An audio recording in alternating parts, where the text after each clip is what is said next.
Hi guys, it's your girl Yele in the building, star girl. Alright, so today I want to first of all thank all my subscribers. Thank you so much, guys. I really appreciate it. I recently hit over 160 subscribers, and I know it's a tiny milestone, but it doesn't mean we are popping champagne. We are celebrating it. Alright, so I want to thank my subscribers, and I want to thank my future subscribers, the people that are going to watch the videos and will subscribe by first, because I'm already thanking you. You cannot let my thank you to waste. So I'm thanking you in advance. Thank you for hitting the subscribe button. Eat it.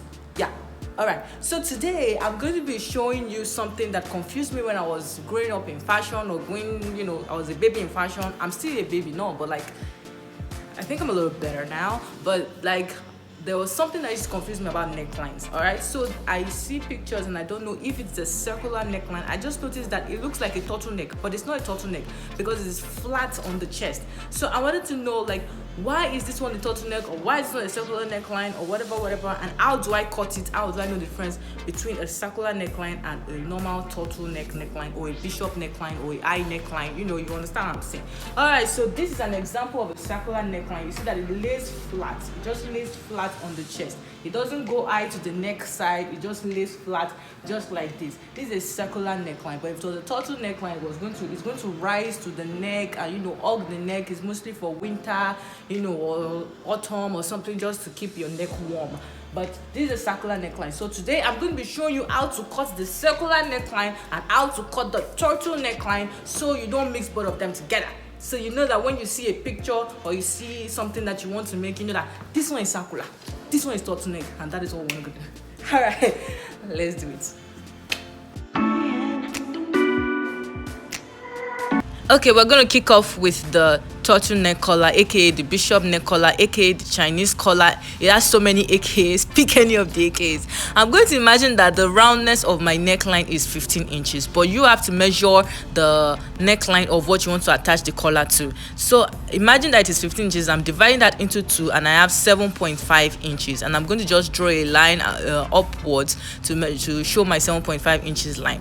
Now from that border line, I'm going to measure 3 inches. Now this 3 inches is representing my back length, so if you use 3.5 inches, you measure 3.5. You use 4, you measure 4 inches for your back, but my back is 3 inches. And then from that edge, I just measure 1.5 inches, and I join the it with a curve. All right, so the next thing is to measure the length of the highness of my collar.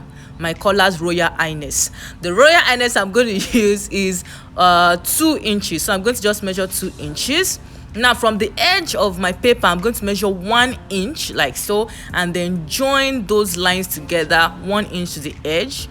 Then I'm going to keep measuring my 2 inches round about it to make my nice royal highness collar, or my bishop collar. Now I'm going to then join all these dashed lines together, like so, and that is the end of the turtleneck collar. You see, it's very easy. Now the part that now I'm labeling it that this is the back and that is the front. So it depends on how you want to cut your neckline. If you want the folded part to be the front, then you make the front you cut the front on fold. If you want the folded back to be the back, you cut the back on fold. I hope you understand. If you want the opening to be at the front, you cut the back on fold. If you want the opening to be at the back, then you cut the front on fold. I hope I didn't just confuse myself and confuse you too along with it. But I'm going to cut this out now and show you what it looks like when I'm trying to cut it out on the fabric, so I can easily explain it better, or it can look it can be more explained.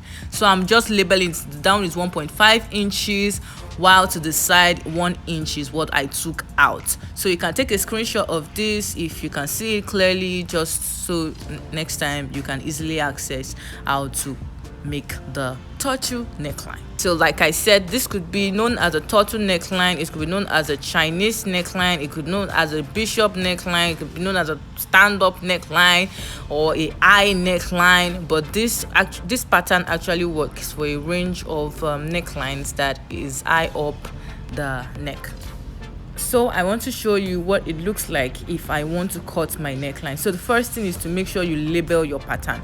So I'm labeling that place front and the other side back, so I know which side to put on fold. Now if I want the front of my neckline to be folded, I don't want any opening, I want the opening at the back instead, or I don't want any opening at all whatsoever. I make sure that my front is on the folded side of my fabric. You see the way I place my pattern is on the folded side of my fabric, just like that. Now if it is the other way, that you want the back to be folded instead and you want the front to be open, just like a bishop collar, you know, where the front is opened and the back is closed at the back, then you make sure you place your back at the edge of the fabric where it is on fold. So I guess you've gotten the points that I'm trying to make now. I don't want to cut it out because I don't want to use my fabric, but you understand what I'm saying. But the eye you want your neckline to be, the more it hugs your neck, but you can make it as high as you want or as low as you want. Now moving on to the circular neckline, which is also known as the round neckline, aka the flat neckline, aka the, I don't know any other AKAs for it, but it's usually flat and very close to the chest, flat on the chest, but it's round and it's also a collar, and sometimes I confuse it with the turtle neckline. So I just want to clarify it for everyone, just in case someone else has the same issues that I do.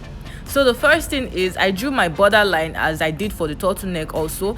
So, and then I marked a height of 4 inches. Let's just imagine that the back is 4 inches. If your back is 3 inches, you mark a height of 3 inches. If your back is 4 inches, you mark a height of 4 inches. It depends on the length of the back. So after that, I just drew a curve from my 4-inch mark down to my side. Then I just mark my 1 inch up throughout. So I know I'm using 1.5 inches collar, so I just mark 1.5 inch round about it, and then I join all my curves together. If you notice, there are a little bit of similarities between your turtleneck and your round collar. They're almost the same basic ideas, but there's a little bit of difference. Do you see the way this one goes? So I label it circular neckline so I don't confuse it with the turtle neckline. It's not like I can, but you know, just in case. So it's either circular neckline or round neckline or flat round neckline. It depends on whatever name that you call it. So now I'm trying to show you what it looks like when I cut it out. Do you see that? You see that? Yes, you see that the front lays flat. It lays flat compared to the back. The back stands up, but the front lays flat. Now compared to the turtleneck, everything is standing up. There is no part that is laying flat for the turtleneck pattern. Everything is standing up and it looks like a bishop collar neckline. I guess you get the vibe, but you see the difference between the two right now. So the circular neckline goes down, it lays flat roundabout. If I try to make it stand up like the bishop, you see that there is a space underneath it and it's not laying flat. It's not standing up exactly like the turtleneck. So you see the difference between the turtleneck and the circular neckline right now. Now the last thing I want to point out is the shaping of the circular or turtle neckline. So I just straightened up that part so it doesn't look funny, and then I can just draw a curve in front just like that. So you can just go in by 0.75 inches and then draw a curve from that to the end, and then you have a curvy front of your circular neckline. But this is optional. It depends on what you want or what you like. This kind of neckline you use for your kurtis, the Indian dresses, the chori dresses that we like so much. This is the kind of neckline that they use for it mostly. So this is just what I'm just doing. I'm just trying to cut out my pattern more to make it cleaner. And then you see the nice curve on my circular neckline. I can do the same thing for my turtle neckline. That is, if the opening is at the front and not at the back, I just went in by 1 inch and I drew my curve out for my bishop neckline or my Chinese collar neckline. See, just 1 inch going in, and I draw my curve out, and then now I can just cut it out, and I have a nice shape for my turtle neckline as well. So I hope that you've learned a lot from my tutorial. I thank you for your time, and if you love this content, please don't forget to give it a thumbs up, subscribe to my channel, share this content if you like it. Bye, see ya.